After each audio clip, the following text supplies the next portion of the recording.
kun uf dagachuu keessa ufiif jiraadha eenyuuf hin jiraatina hixaa kana mura amma tiiktookii mayyuu karaa seennee ilaallu baan hibziin gadi ba'ee baaldii maqabate shok maal abbo namni fayyaa qabu moo gadi bahaa dalagadda maal kaartoonii walitti cirtee mana bunaa jala teessee nurratti reebde ol yaate deema gadi bahaati dalagadda dafqa keessatti godhaati keessa kuni ijoollee biyya keessa jiraniif dhiironni biyya kana keessa biyya arabaa jiranii nam tokko lama ishee mana ijaazaa teessuun laalina yeroo kana keessattuu bakka hojii shamizii ofirraa baasanii cuunfanii hurgufaniiti deebisanii uffatanii dalagaa jiru.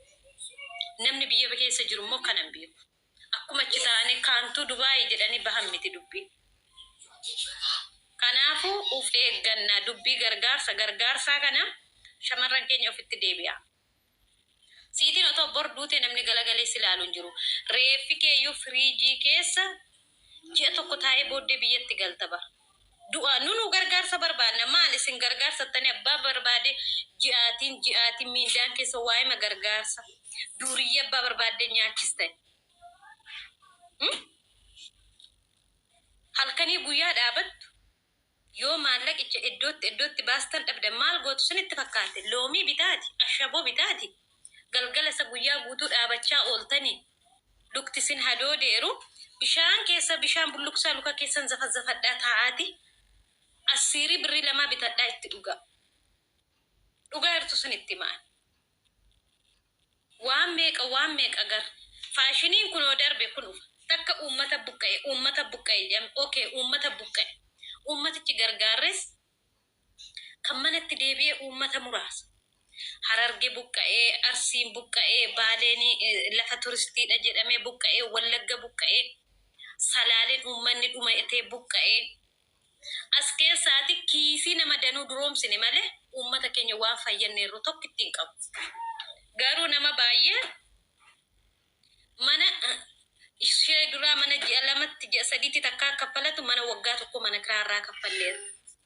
Uummata keenya ni jennu sun nama duroomsine bes.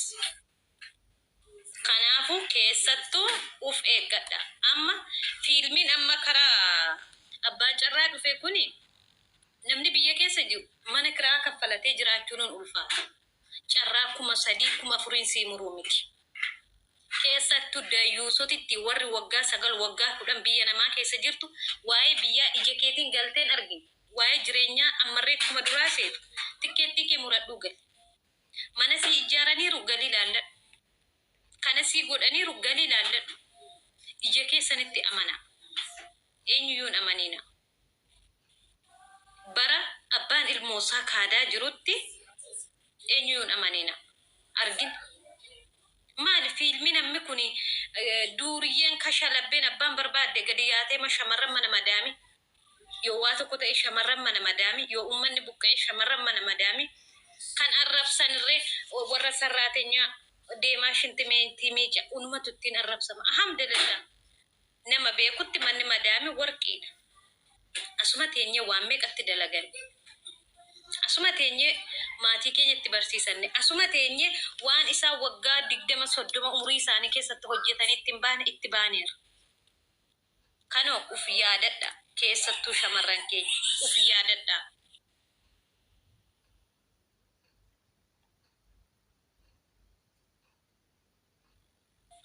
Ani kanuma jechuu barbaada. Kuni shamarran keenya warra carraan kee abaduun jedhu deemiin waa'ee carraa asiiti abbaa barbaadde ji'aatiin maallaqa deemtee hixaa kutuu dhiisiiti gali dayii tokko guddifadhu. Jiruu caalu isa. Dayii tokko guddifadhu ilmoo kee. Shamarran ilmoo malee hin bareeddu yoomu. Kanuma siniin jedhan warri sinii galu. Warri deemtee dhiiruma jala yaatee carraa kutaa ooltu sun dantaa mataa keeti. Maallaqa kee miti wanta kee yoo nyaatu I don't care.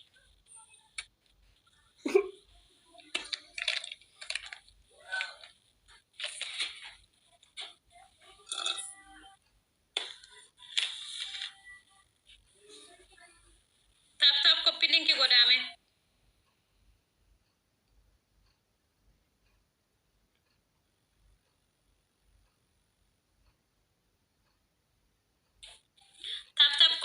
goda. Kotaataan gadi yaatee carraa. Kotaataa nama barannee ofiin jechaattu mitiire. Shamarran biyyaa baateen baranne chaartu miti deemaa galaati gadi bahaa dalaga.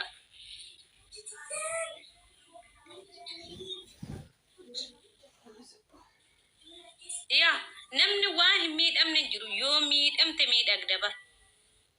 Yoo miidhamte dhayyuu miidhama kee sanarraa baratte an eenyu ofiin jetta bara. Kana beeki. Yoo miidhamte dhayyuu keessattuu shamarran waggaa dheeraa biyya namaa teessan anatu siin jedhe. Biyya galaa kotta. Yoo baay'atte tikkeetti diraama 3,000 baastu yoo baay'atte.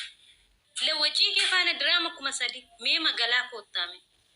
Isa namnas taa'ee gaafa daldana jirtu lubbu laa walla gaafa biyyatti galte torbee tokko as taa'e jedhamta bara. As ka'i nyaadhu jedhamta. Gaafa harka keerraa waa dhabe garuu ollaan buna si waamu dayyuu sitti waa beekii kaawwadhu.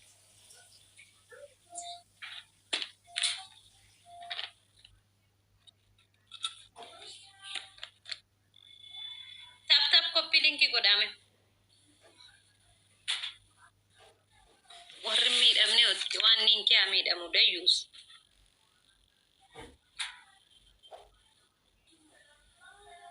Tap koppii linkii godha. Waa amma singasha warra seenu barbaaddan. Kanaafuu adabadhaaf haa toche sin dadhabne. Kanuma dhiira jala surree qabattee yaati bara. Habiibti ati dubartii cimtuu ta'ee ifii kee dhaabadhu malee ifii si barbaada.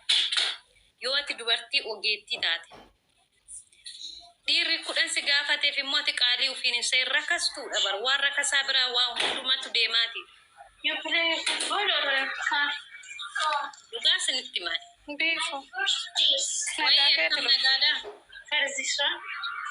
Nyaata. Jirra galata rabbi. Baga jiraatte qaalii dhugaa yaani gorsi kee baay'ee fudhatama qaba. Innaa namatti tola. Innaa namni miidhamne hin jiru. Fakkeenyaaf ani jechuudha. Wantan yaani yeroo sanitti homaa hin beeku. Wanta ta'e wayii qaba. Wanni hundi naan galle yeroo sanitti. Garuu immoo amma jechuudha. Gaabbee deebisuun dadhabe wanna san. Si gale? Wanta dabarsisan deebisuun hin ulfaata. Ingitii waaqayyo obsan waaqanno malee amma garuu san hundumaa dhiiseen waggaa tokko ga'ee jira bakka eegan ofitti deebi'ee eegan bakka waanuma hunda ofirraa dhiise waggaa tokko ga'ee jira dhugaa. Gorsuma nama oduma nama jala deddeemee dhaggeeffadhu. No dhaggeeffadhu.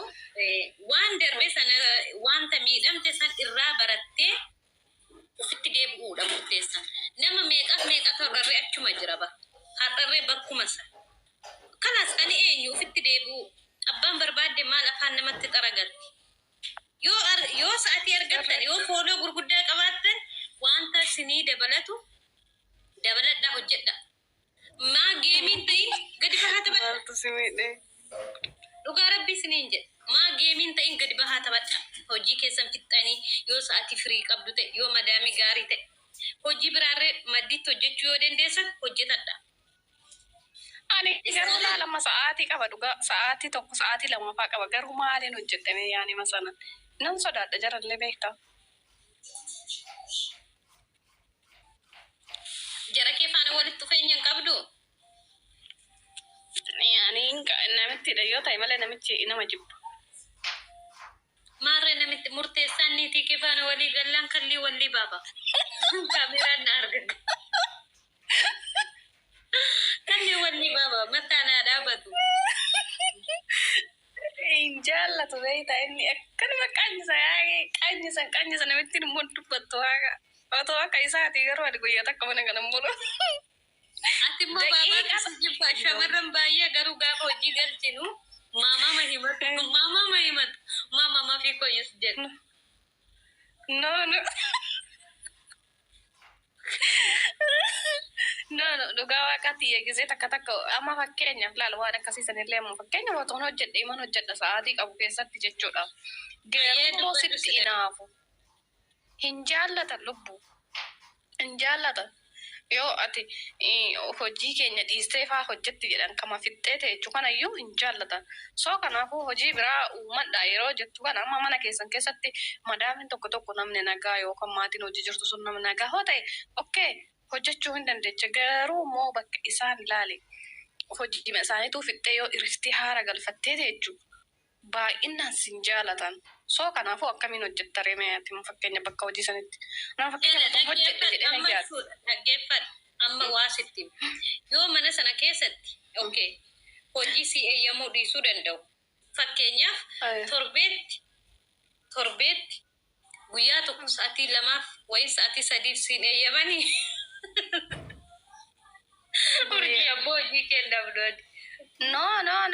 Dhugaa waaqaan eegan biyya bahe waggaa 3 Dubai kana waggaa 3 fixeera. Waggaa 3 keessa biyya takka gadi hin baane wala Maammadoo wala jinni waa takka hin argine. Qilleensi waan argine. Ani ammatti Maammadoo argiif gadi baata siin jedhee miti bar. Kalli wali Maammadoo. Maammadoo argiif ture. Qola buna dhufa qoy hin dubbati waan je. Okay daqiiqoon dhaggeeffadhu. Anchi gatiin isaa biyya kanatti wuddiidha war. Gatiin isaa wuddiidha gis. Maammadoo hinaafaadhaan na miidiyaa nama owwummoo akkam godhuu sette. Maammadoo masana suutaan amansiisatta. Suutaan amansiistee keessaanuma baata sana. Sun rakkoon qabu. Dhugaani maaltu na aarsa sitti fakkaate. Hundumtu sitti fayyadamaa biifti miidiyaa kanarra. Inni geemiyaasa kottaa taaptaabii godhaa ji'a sa'a 20. Inni kaanoo kottaatee narraatee waan ni muruu didde. An hojii eegalle qumaaraa sobsiisuun hojii eegaluudhamu.